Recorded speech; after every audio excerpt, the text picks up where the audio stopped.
Tout s'est passé dans un ranch bien connu, où seuls les chevaux les meilleurs et les plus précieux étaient vendus. Un jour, pendant la journée de travail, les employés remarquèrent la présence d'un vieil homme mal habillé entrant dans les lieux. Ses vêtements étaient visiblement usés par le temps et le travail acharné. Le gérant, la secrétaire et les autres ouvriers échangèrent des regards intrigués, se demandant ce que l'homme voulait là. L'un des ouvriers agricoles commenta ironiquement, « Peut-être s'est-il perdu ou a-t-il confondu le ranch avec n'importe quelle autre ferme. Ces vieillards ne voient plus très bien. » Ces paroles provoquèrent des rires discrets parmi les autres, qui s'attendaient à ce que le vieil homme se retourne et s'en aille, comme cela arrivait à beaucoup d'autres humbles, lorsqu'ils virent les prix exorbitants des chevaux exposés. Mais, à la surprise générale, il n'est pas parti. Au contraire, il se dirigea directement vers la zone où se trouvaient les chevaux les plus chers du ranch. Personne ne s'y attendait et tout le monde regardait avec étonnement. Quelqu'un aurait dû aller l'aider, mais personne n'a bougé. Le silence fut rompu lorsque le vieil homme s'arrêta devant un imposant cheval noir et tendit calmement la main pour toucher sa crinière. Avant qu'il ait pu le faire, l'un des vendeurs s'est précipité pour l'arrêter. « Eh, monsieur, s'il vous plaît, gardez vos distances. Ces chevaux ne sont pas pour tout le monde. » Le vieil homme, confus, répondit, « Mais cet animal est à vendre. Je ne veux pas seulement le voir de près. » Le vendeur rit avec mépris. Ce cheval est l'un des chevaux les plus rares du ranch, issu d'une lignée arabe exclusive. Seul quelqu'un avec beaucoup d'argent peut l'acheter, et honnêtement, je ne pense pas que ce soit le cas pour vous. Alors s'il vous plaît, restez à l'écart. Le vieil homme resta silencieux un moment, contemplant simplement l'animal d'un air rêveur. Le gérant, constatant la situation, a décidé d'intervenir. « Mais, avec tout le respect que je vous dois, monsieur, je pense qu'il vaut mieux que vous partiez. Votre présence ici donne une mauvaise impression aux autres clients. De plus, l'odeur du bétail et de la terre que vous apportez pourrait imprégner les écuries. Nous voulons garder l'environnement impeccable pour les vrais acheteurs. » « Mais je ne sens pas mauvais, » répondit le vieil homme, blessé. « Je suis juste humble. Cela ne veut pas dire que je suis sale. » Le directeur soupira et secoua la tête. « Nous avons déjà perdu assez de temps. Nous savons que vous n'achèterez rien. Vous faites simplement peur à nos clients. » Les autres présents se contentaient de le regarder, n'osant pas le défendre. Certains murmuraient même qu'il valait mieux l'expulser une fois pour toutes. Le vieil homme entendit les rires autour de lui. On se moquait de son apparence, de sa simplicité. La voix du gérant, autoritaire et implacable, fut la dernière chose qu'il entendit avant d'être escorté hors des lieux, la tête baissée et les épaules lourdes d'humiliation. Il quitta le ranch et marcha lentement vers le chemin de terre pour retourner à son village. Quelques minutes plus tard, à l'intérieur du ranch, un cri a attiré l'attention. « Qu'est-ce que c'est ? Ce vieil homme a laissé un sac sale ici. Quelqu'un l'enlève immédiatement. » Le nouveau vendeur, qui avait assisté à toute la scène, s'est approché du sac que le vieil homme avait laissé par terre. Il la regarda, et contrairement à ses compagnons, il ne vit aucune saleté ou négligence, juste quelque chose d'oublié par un homme qui ne méritait pas ce traitement. Sans y réfléchir à deux fois, il attrapa le sac et courut après le vieil homme. Il a réussi à le rattraper sur le chemin de terre. L'homme marchait toujours la tête baissée, perdu dans ses pensées. « Monsieur, attendez » a appelé le jeune vendeur. Le vieil homme se retourna et vit le jeune homme en chemise et gilet social s'approcher, avec son sac à la main.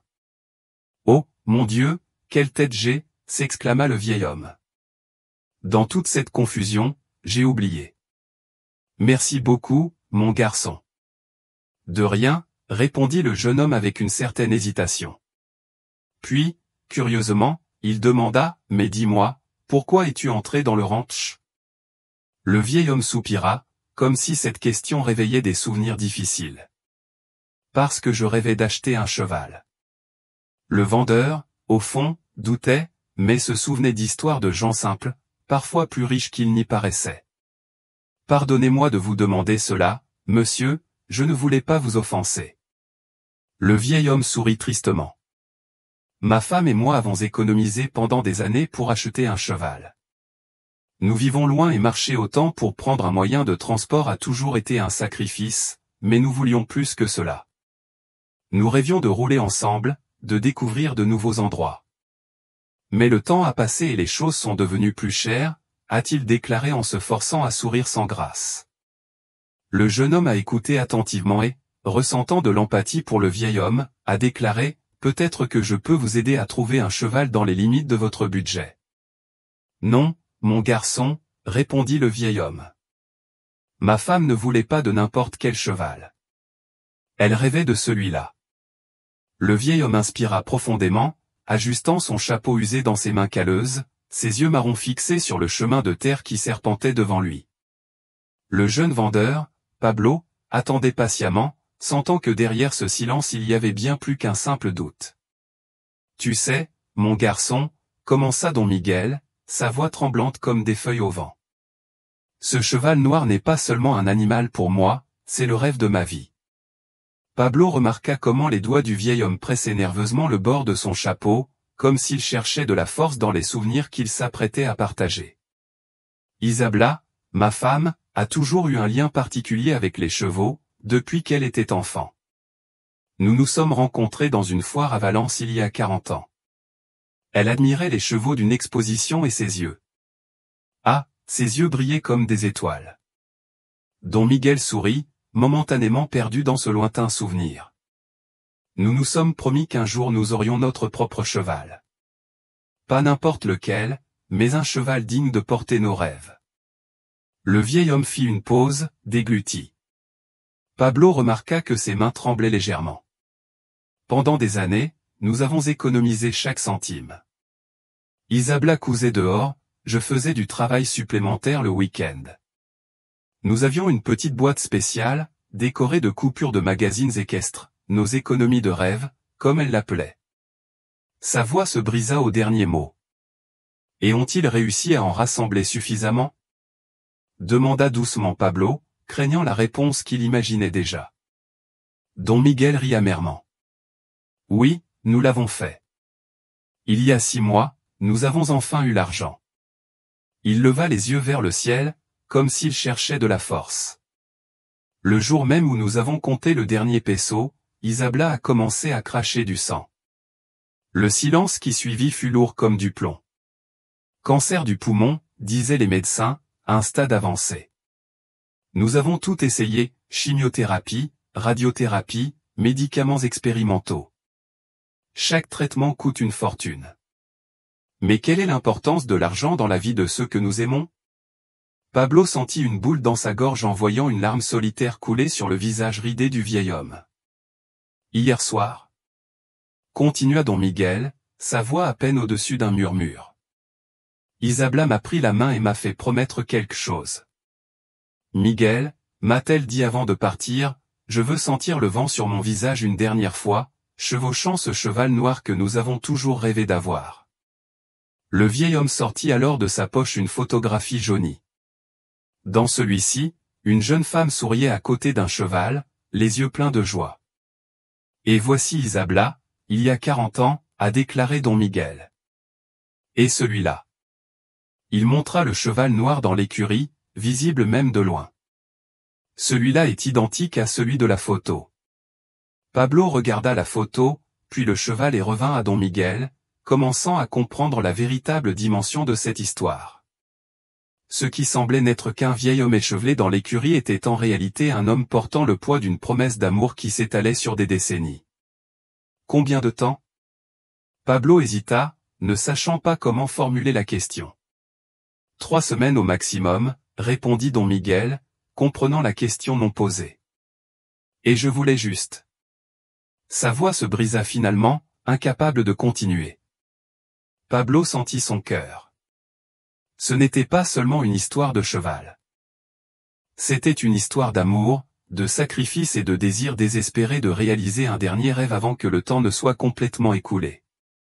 Don Miguel, attends-moi ici, s'il te plaît. Mon service est sur le point de se terminer. J'aimerais essayer de t'aider, dit Pablo, avant. Retourner à l'écurie. Le soleil commençait à se coucher lorsque Don Miguel conduisit Pablo par un chemin étroit, avec Lucia, vers une petite maison en pisé située dans les collines. Le jeune vendeur remarqua le petit jardin bien entretenu, avec des fleurs colorées qui semblaient danser dans la brise de l'après-midi. Isabelle les a plantés chacun d'eux, dit Don Miguel en remarquant le regard de Pablo. Même si elle est malade, elle insiste pour prendre soin de ses roses chaque matin. Avant qu'il n'atteigne la porte, une voix douce appela depuis l'intérieur de la maison. Miguel, c'est toi? Oui, mon amour, répondit Don Miguel, et Pablo remarqua que sa voix changeait complètement lorsqu'il lui parlait. Il y avait une tendresse qui transformait chaque mot en caresse. Isabella était assise près de la fenêtre, enveloppée dans un châle bleu clair qui mettait en valeur la pâleur de sa peau. Mais ses yeux avaient toujours cet éclat que Don Miguel avait décrit comme s'ils contenaient toutes les étoiles du ciel. « Et qui est ce jeune homme » demanda-t-elle en souriant doucement à Pablo. « C'est Pablo, mon amour. Il travaille à l'écurie. » Don Miguel fit une pause, hésitant. « L'écurie où se trouve le cheval ?» Les yeux d'Isabella s'illuminèrent instantanément. « Le cheval noir ? L'as-tu vu, Miguel ?» Sa voix tremblait d'émotion. Don Miguel était assis à côté de sa femme, tenant ses mains délicates dans les siennes. « Oui mon amour. C'est exactement comme celui de la photo, comme ce jour-là à Valence. » Isabella ferma les yeux un instant, comme pour savourer un lointain souvenir. « Tu sais, Pablo, dit-il en les ouvrant à nouveau. Quand nous étions jeunes, Miguel m'a emmené voir un spectacle de chevaux arabes. Il y avait un étalon noir aussi majestueux que la nuit. À ce moment-là, nous nous sommes fait la promesse qu'un jour nous aurions notre propre cheval. » Il toussa légèrement et Don Miguel lui apporta aussitôt un verre d'eau. Pablo remarqua à quel point ses mains tremblaient lorsqu'il le tenait. « Les médecins, continua Isabella d'une voix plus faible maintenant, disent qu'il ne me reste plus beaucoup de temps, mais vous savez ce qui m'attriste le plus, ce n'est pas la mort elle-même.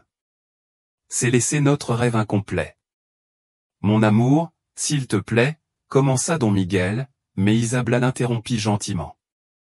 Non, Miguel, laisse-moi finir, se tourna-t-il vers Pablo, les yeux maintenant humides. Chaque pièce que nous avons économisée, chaque peso économisé était pour ce rêve. Quand le cancer a frappé, eh bien, les rêves ont dû attendre.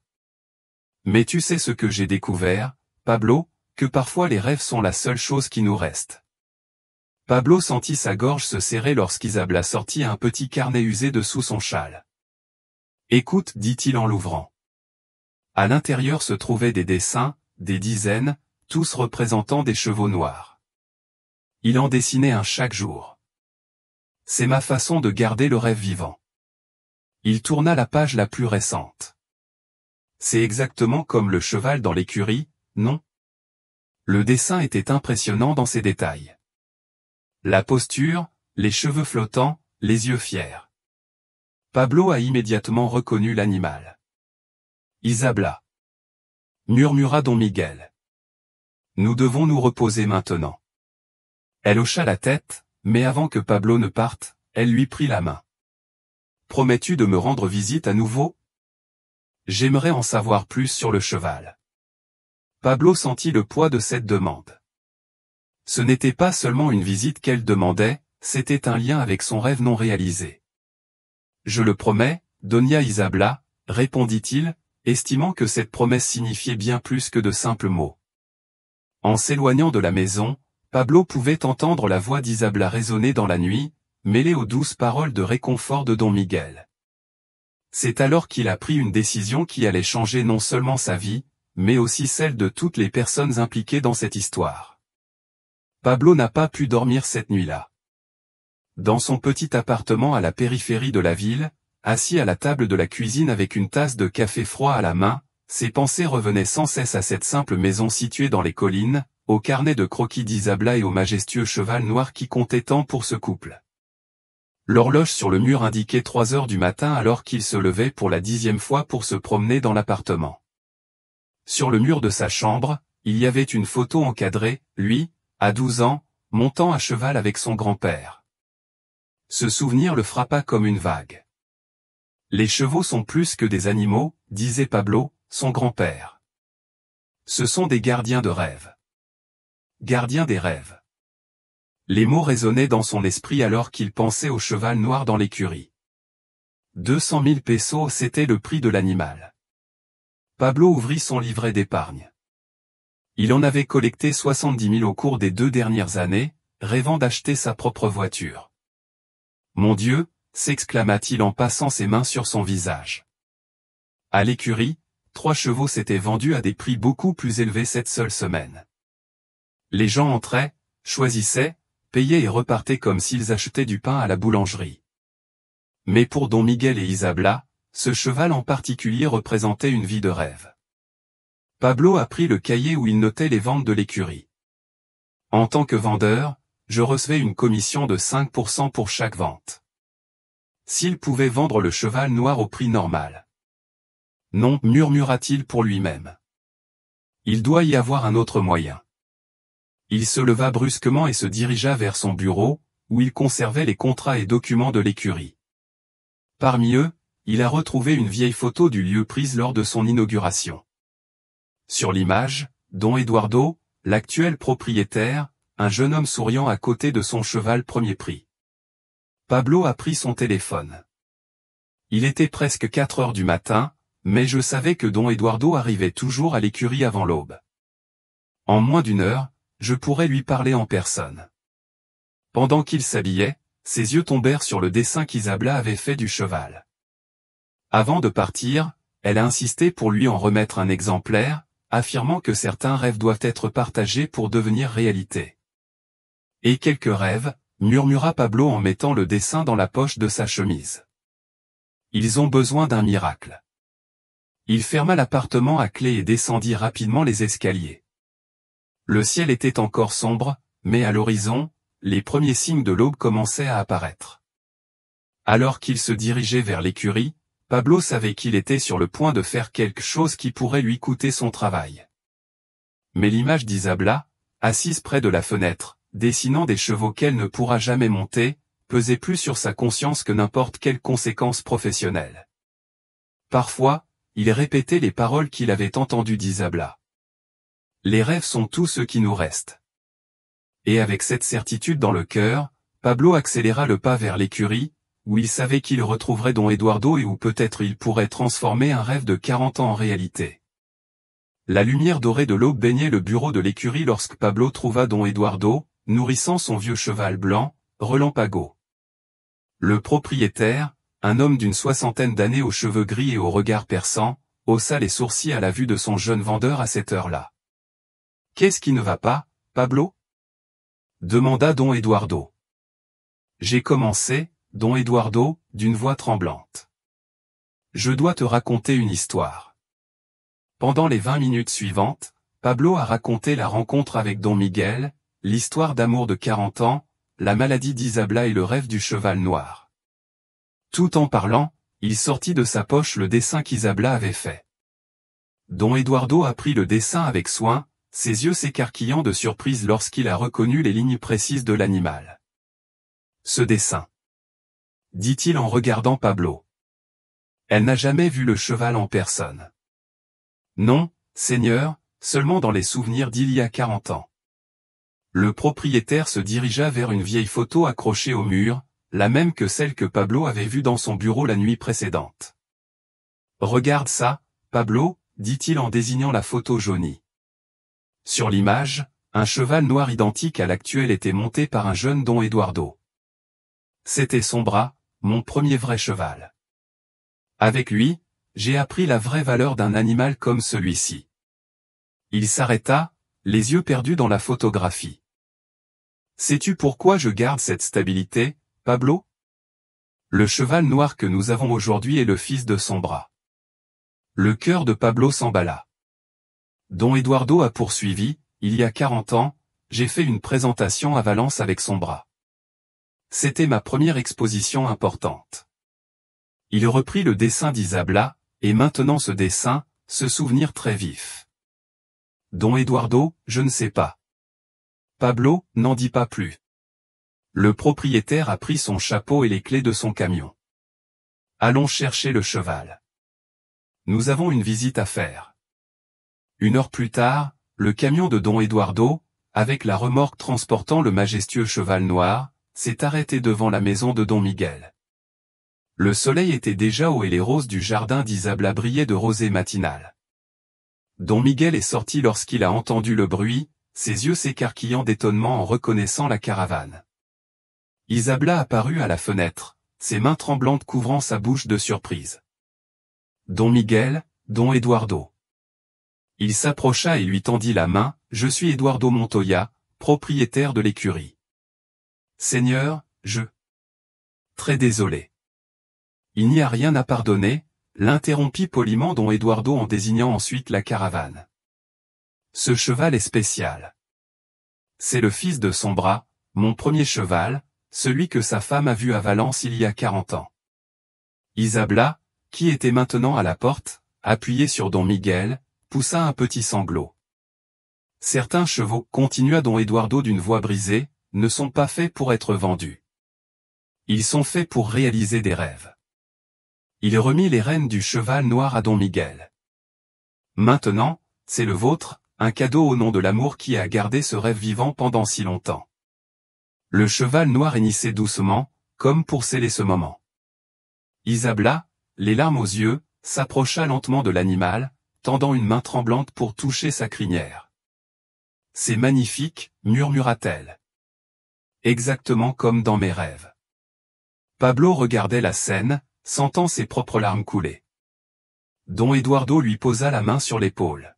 « Parfois, Pablo, la valeur d'un cheval ne se mesure pas en pesos, mais en rêves réalisés. » Le cheval noir baissa la tête, permettant à Isabla de la caresser, comme si elle reconnaissait en elle la jeune fille qui, il y a 40 ans, était tombée amoureuse de son père lors d'une présentation à Valence.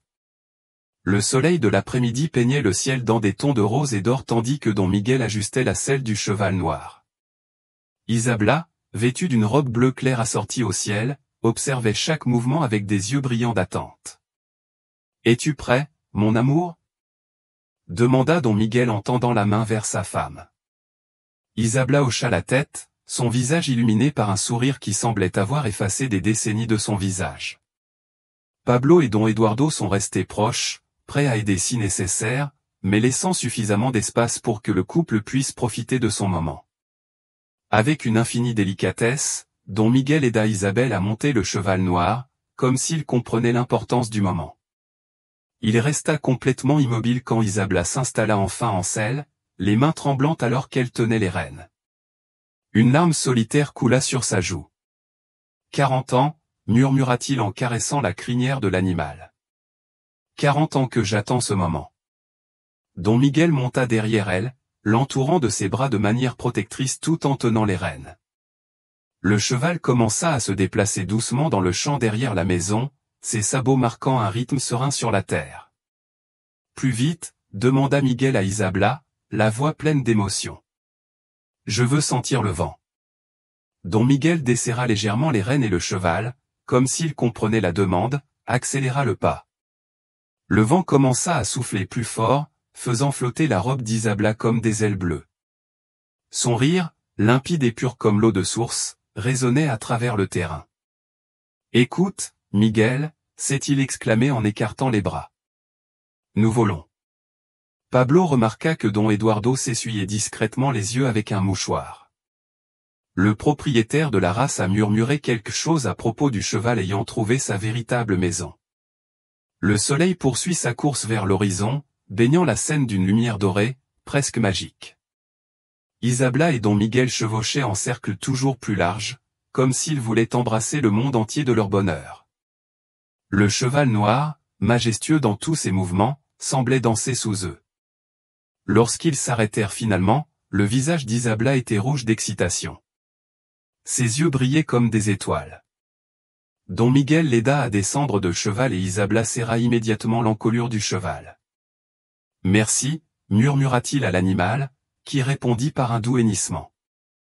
Puis, se tournant vers Don Eduardo et Pablo, il dit d'une voix brisée, « Non seulement ils nous ont donné un cheval, mais ils nous ont donné des ailes. » Don Miguel, prenant la main de son épouse, ajouta, ce moment vaut plus que tous les trésors du monde. Cette nuit-là, alors que les premières étoiles commençaient à illuminer le ciel, Pablo regarda le couple assis sur leur banc de jardin, les roses d'Isabla parfumant l'air. Le cheval noir paissait paisiblement à proximité. Don Miguel avait un bras autour d'Isabla, qui posait sa tête sur son épaule, toujours souriante. Tu sais, Pablo, dit doucement Don Eduardo, au cours de toutes mes années aux Zara, je n'ai jamais vu un cheval trouver ainsi son véritable propriétaire. C'est comme s'il l'avait attendu pendant tout ce temps. Pablo hocha la tête, comprenant qu'il avait été témoin de quelque chose de rare et de précieux, non seulement la réalisation d'un rêve, mais la preuve que le véritable amour, alimenté par des décennies d'espoir et de persévérance, a le pouvoir de faire des miracles. Pendant qu'il se disait au revoir, Isabla a serré Pablo dans ses bras et lui a murmuré « Merci d'avoir écouté notre histoire ». Puis, avec un sourire serein, il a ajouté « Maintenant, je peux partir en paix, sachant que Miguel aura un morceau de notre rêve à garder en vie. » Le cheval noir hennissait doucement dans la nuit, comme pour sceller cette promesse d'amour éternel. Et sous le ciel étoilé de leur petite propriété, Don Miguel et Isabla sont restés enlacés, gardiens d'un rêve qui a mis 40 ans à se réaliser, mais qui vivra désormais pour toujours.